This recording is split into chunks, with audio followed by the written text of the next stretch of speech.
consultant what we do. So it's better if you talk about that. In fact, Samta has spoken about that also, but still, I will talk about my approach towards So it. you can share with us what targets you have achieved as an HVAC company, like how many tons per square feet, and what oxygen levels in that tonnage you are able to achieve.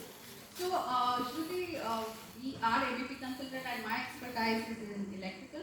But the more projects we do are on residential side, so I really don't have this data with me. So sorry to sorry for this. But then my approach towards this is like when we design, I think the first approach is you can manage only what you can measure. So automation is very much important, and smart controls is very much important. So we, whenever we design, all these things are taken care. And more than that, I think as a MEP consultant, all of us design efficiently, and all of us know our job very well. But we have to now change our approach towards when we talk about net zero and decarbonization. I think we should change our approach differently. We should look at it in a different way. What changes we should do in our BOQs, Yes. right? Yes. So that we have to think. Like, see, all of us are doing so many green building projects, and we are taking all the measures. Our green building consultants, we have green building consultants also here. So they are giving us guidelines, and we are doing our best in that. But what next? What else we can do there? So I think trainings are required. We are buying efficient equipment and everything, but our proper trainings are happening after that. When this handover happens, whether we are training that facility management team and that team, are we doing that thing properly? So all these things we have to think about. Yes. Start including that in our BOQs, energy audits. Energy audits, and I think commissioning also is another Exactly. big gap in the industry. Exactly. So all these things as MEP consultants, we have to start including in our BOQs, then only it will happen. Otherwise, Yes. हमारे यहाँ तो ऐसा है जब तक आप mandatory नहीं करो कुछ नहीं होने वाला है। Exactly. तो तुम्हें आइटम है तो डिलीजन ही होगा, नहीं तो कुछ नहीं होगा। Strategy and implementation, like we should talk about policies. So Exactly. I like to address Chetna. Like let's start again with Chetna. Chetna, as you are from policy research background, and your work involves long-term modeling related to energy use and emissions. Could you please summarize some of the key points on current and future energy patterns in the building sector? Yeah. Yes, sir.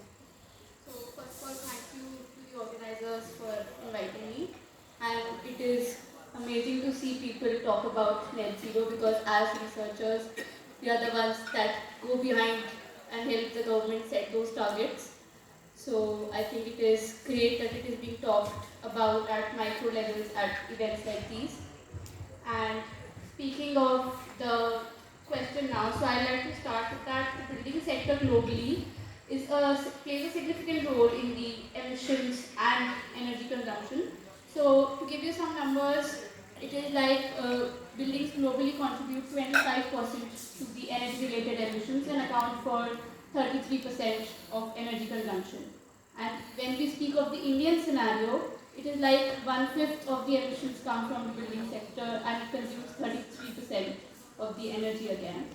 And over the next 3 decades, India stands out as a country which is expected to witness the largest energy demand growth.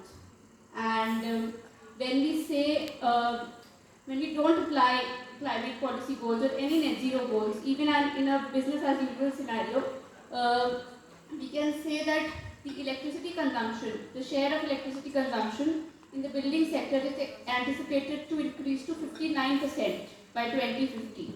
And so that we realize the quantum of the demand that we have to cater to and the scale at which we have to operate.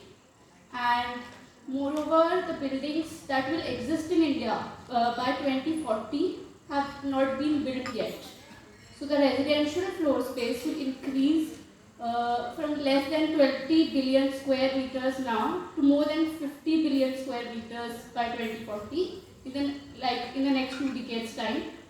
And also, given that the residential floor space will increase so much, we can imagine the amount of energy demand growth that will happen, and one of the major contributors will be the cooling services that will be needed. So when we and also, so given that the per capita income of India will rise three-folds by 2050, we can imagine the quantum of change that has to be catered to.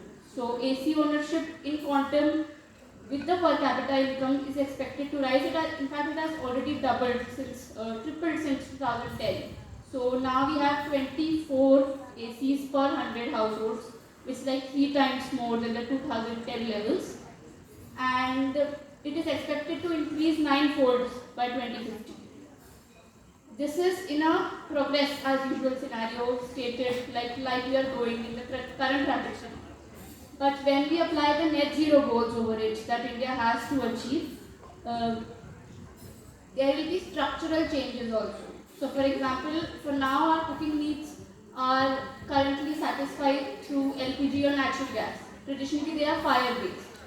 But in a net zero goal scenario, we will have to shift the culture of Indian cooking and it has to be electrified increasingly.